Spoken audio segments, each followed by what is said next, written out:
തസ്മാത് ഉത്തിഷ്ഠ ഭാരത.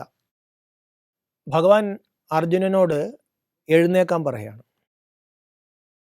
നമ്മൾ ഏത് സമയത്താണ് എഴുന്നേൽക്കേണ്ടത്? പ്രഭാതത്തിന് മുന്നിലുള്ള സമയത്താണ് നമ്മൾ എഴുന്നേൽക്കേണ്ടത്. നമ്മൾ നേരത്തെ എഴുന്നേൽക്കുകയാണെങ്കിലോ, ഒരു 2 മണിക്ക് നമ്മൾ എഴുന്നേൽക്കുകയാണെങ്കിലോ നമ്മൾ പോയി കിടക്കും. 5 മണിക്ക്, വെളുപ്പിന് 5 മണിക്ക് നമ്മൾ എഴുന്നേറ്റില്ലെങ്കിലോ അത് നമുക്ക് നഷ്ടമുണ്ടാക്കും. അപ്പം നേരത്തെ നമുക്ക് എഴുന്നേൽക്കാൻ പറ്റില്ല. അഥവാ എഴുന്നേറ്റാൽ തന്നെ നമ്മൾ തിരിച്ചു പോയി കിടക്കും. അപ്പോൾ ഏത് സമയത്താണ് ഈശ്വരൻ നമ്മളോട് എഴുന്നേൽക്കാനായിട്ട് ആവശ്യപ്പെടുന്നത്? ബ്രാഹ്മമുഹൂർത്തത്തിൽ, പ്രഭാതത്തിന് മുമ്പിലുള്ള സമയത്താണ് സൂര്യൻ ഉദിക്കേണ്ട സമയമായി നമ്മളെല്ലാവരോടും എഴുന്നേൽക്കാൻ ആവശ്യപ്പെടുന്നത്. നോക്കൂ, ഭഗവത്ഗീത നമ്മുടെ ജീവിതത്തിൽ പ്രായോഗികമാക്കി കൊണ്ടുവരണമെങ്കിൽ ഗീതാജ്ഞാനത്തിലൂടെ നമ്മൾ ഉണരേണ്ട സമയമായോ എന്ന് തിരിച്ചറിയണം. ഏത് സമയത്താണ് ഭഗവാൻ ഗീതാജ്ഞാനം നൽകിയത്? ഏത് ഉറക്കത്തിൽ നിന്നാണ്, മയക്കത്തിൽ നിന്നാണ് ഭഗവാൻ നമ്മളെ ഉണർത്തിയത്? ഏത് പ്രഭാതത്തിലേക്കാണ് ഈശ്വരൻ നമ്മളെ നയിച്ചത്? ഈ കാര്യങ്ങൾ മനസ്സിലാക്കുമ്പോൾ മാത്രമേ ഗീതയിലൂടെ നമുക്ക് ഉണരാൻ സാധിക്കുകയുള്ളൂ. നമ്മൾ ഉണർന്നാൽ മാത്രമേ ഈ ലോകത്തെ നമുക്ക് ഉണർത്താൻ സാധിക്കുകയുള്ളൂ. അതുകൊണ്ട് മഹാകാലനായ ഭഗവാൻ വരുമ്പോൾ കാലത്തിൻ്റെ അറിവ് ഗഹനമാണ്. ഈ കാലവും കർമ്മവും തമ്മിൽ വലുതായിട്ട് ബന്ധപ്പെട്ടിരിക്കുകയാണ്. ധർമ്മവും അതുമായിട്ട് വലിയ ബന്ധമുണ്ട്.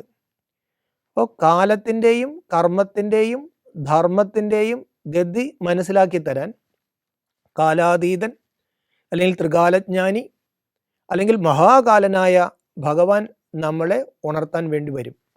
ആ സമയത്ത് മാത്രമാണ് നമ്മുടെ ഗീതയുടെയും പുരാണങ്ങളുടെയും ഇതിഹാസങ്ങളുടെയും രഹസ്യം നമുക്ക് മനസ്സിലാകുന്നത്. ആ രഹസ്യം നമ്മൾ മനസ്സിലാക്കുമ്പോൾ നമ്മൾ യോഗികളാകും, നമ്മൾ ഉണരും.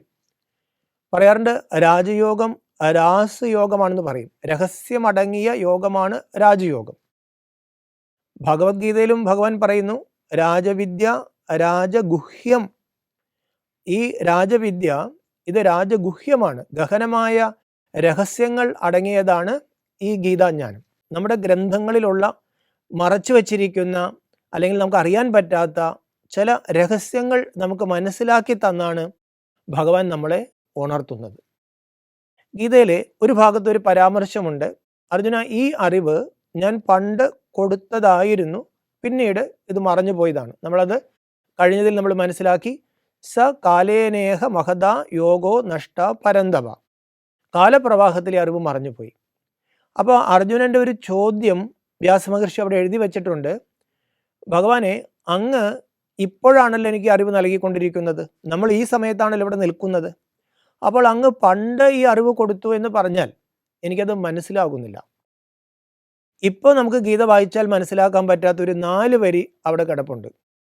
ബഹൂനിമേ വ്യതീതാനി ജന്മാനി തവ ചാർജുന താന്യഹം വേദ സർവാണി നത്വം വേത്ത പരന്തവ. അർജുന, ഇപ്രകാരമുള്ള അനേകം ജന്മങ്ങൾ എനിക്കും നിനക്കും കടന്നുപോയി. നിനക്കറിയാൻ പാടില്ല, എനിക്ക് അറിയാം. ഈശ്വരൻ നമ്മൾ തമ്മിൽ വ്യത്യാസം. നമ്മുടെ ജന്മങ്ങളെക്കുറിച്ചുള്ള രഹസ്യം, അതിൻ്റെ ചരിത്രം സർവജ്ഞനായ ഭഗവാൻ അറിയാം. പക്ഷേ ഈ ശരീരത്തിൽ ഈ ജന്മത്തിൻ്റെ തുച്ഛമായ അറിവുള്ള എനിക്ക് എൻ്റെ പൂർവ്വജന്മങ്ങളെക്കുറിച്ച് എനിക്കറിയാൻ പാടില്ല. അവിടെ ഭഗവാന്റെ ജന്മം എന്ന് പറയുമ്പോൾ ഉടനെ തന്നെ പറയുന്നുണ്ട്, എൻ്റെ ജന്മം ദിവ്യമാണ്, എൻ്റെ ജന്മം അലൗകികമാണ്. ഭഗവാൻ മനുഷ്യനെ പോലെ ഗർഭത്തിൽ ജനിച്ച് മരിച്ചു പോകുന്ന ഒരാളല്ല. ജനന മരണരഹിതനാണ് ഭഗവാൻ. അപ്പോൾ ജനന മരണരഹിതനായ ഭഗവാൻ തൻ്റെ അലൗകികമായ ജന്മം എടുക്കുന്നുണ്ട്. എപ്പോൾ? ധർമ്മത്തിന് അതിഗ്ലാനി സംഭവിച്ച് നമ്മളെല്ലാവരും ദുഃഖത്തിലാകുമ്പോൾ ഈശ്വരൻ വരും.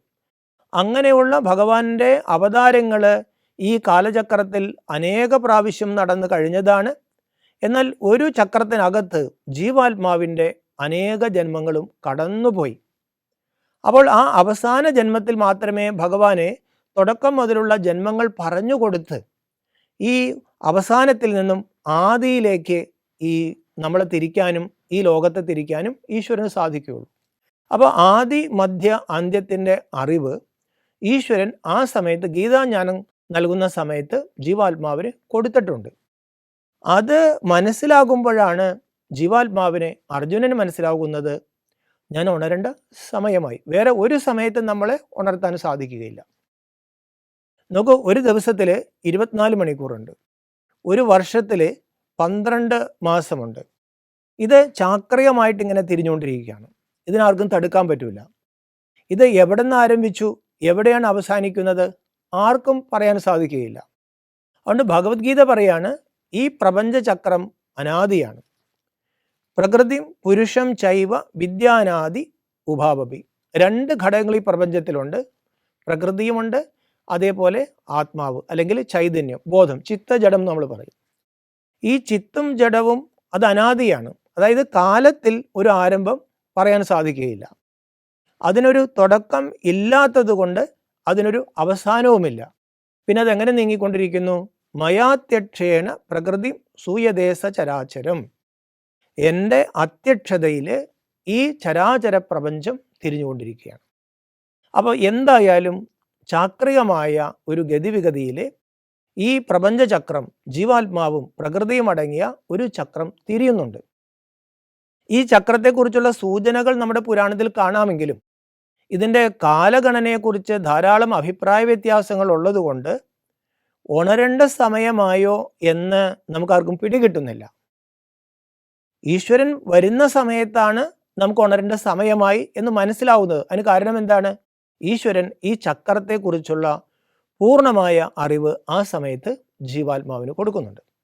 അപ്പോൾ നമ്മൾ ചുരുക്കമായിട്ട് ഈ കാലചക്രത്തെക്കുറിച്ച് ചുരുക്കമായിട്ട് മനസ്സിലാക്കുമ്പോഴേ നമുക്ക് ഗീതാജ്ഞാനം നൽകാൻ വന്നതാരാണ്, എന്തിനാണ് വന്നത്, ഭഗവാൻ എന്ത് കർത്തവ്യമാണ് ആ സമയത്ത് ചെയ്തത്, ഗീതയിൽ പറയുന്ന ഭഗവാൻ ആരാണ്, ഗീതയിൽ പറയുന്ന അർജുനൻ ആരാണ്, അത് നമ്മളുമായിട്ട് എന്താണ് ബന്ധം, ഈ ആനുകാലികമായിട്ട് ഈ സമയത്ത് അതിനെന്ത് പ്രാധാന്യമുണ്ട്, ഈ കാര്യങ്ങൾ മനസ്സിലാക്കണമെങ്കിൽ കാലത്തിൻ്റെ ഗഹനാഗതിയെക്കുറിച്ച് സ്വല്പ കാര്യങ്ങൾ നമ്മൾ മനസ്സിലാക്കണം. നോക്കൂ, കാലത്തെ ഭാരതം 4 തിരിച്ചിട്ടുണ്ട്. നമ്മളതിനെ കൃതയുഗം അല്ലെങ്കിൽ സത്യയുഗം എന്ന് പറയും. അടുത്ത യുഗം നമുക്കറിയാം ത്രേതായുഗമാണ്. 3-ാമത്തെ യുഗം നമുക്കറിയാം ദ്വാപരയുഗമാണ്. 4-ാമത്തെ യുഗം കലിയുഗമാണ്. അപ്പോൾ ഈ സമയം എല്ലാവർക്കും അറിയാവുന്നൊരു കാര്യമാണ്, ഇത് കലിയുഗമാണ്. ഈ കലിയുഗം ഇനി എത്ര കാലം നീണ്ടു നിൽക്കും? അഭിപ്രായ വ്യത്യാസങ്ങളാണ്. പലരും, ഭൂരിഭാഗം പേര് ഇതിനെക്കുറിച്ചൊന്നും ചിന്തിക്കുന്നില്ല. പക്ഷേ ഏത് കൊച്ചുകുട്ടിയും പറയും ഇത് ഒരു കലിയുഗമാണെന്ന് പറയും.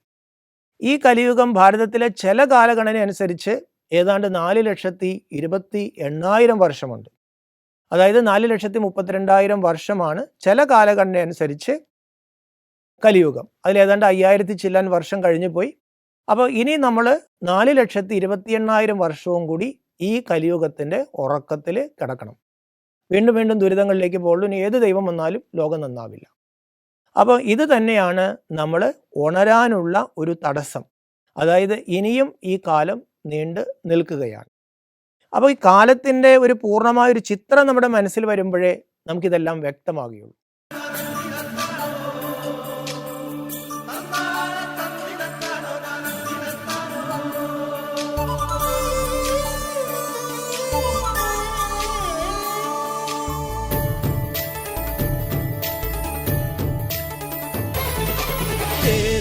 നിരകളാടും ഒരു ഹരിത ചാരുതീരം, പുഴയോരം കളമേളം കവിത പാടും തീരം, കായലലകൾ പുൽകും കണുവലിയുമീറൻ കാറ്റിൽ ഇളഞ്ഞാറിൻ നിലയാടും കുളിരുലാവും നാട്, നിറപൊലിയേകാമെന്നരിയ നേരിനാ പുതുവിള നേരുന്നോരിനിയ നാടിതാ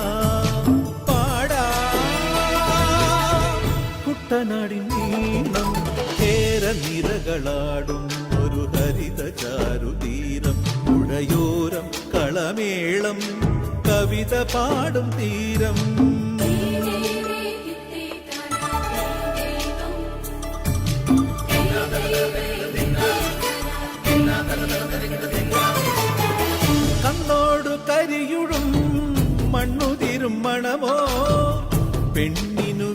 പാലേ മധുമണമോ ഞാറ്റോല പച്ചവള പൊന്നും തെളിക്കൊലുസ് പെണ്ണിവൾ കളമാറ്റും കളമൊഴിയാ കൊച്ചികൾ പകൽ നീളെ കിനാ കാണും ഒട്ടിടും അനുരാഗക്കരൾ പോലെ മണ്ണിനും ഇവൾ പോലെ മനം തുടിക്കും പാടാ കുട്ടനാടിൻ നീണം കേര നിറകളാടും ഒരു ഹരിത ചാരുതീരം പുഴയോരം കളമേളം കവിത പാടും തീരം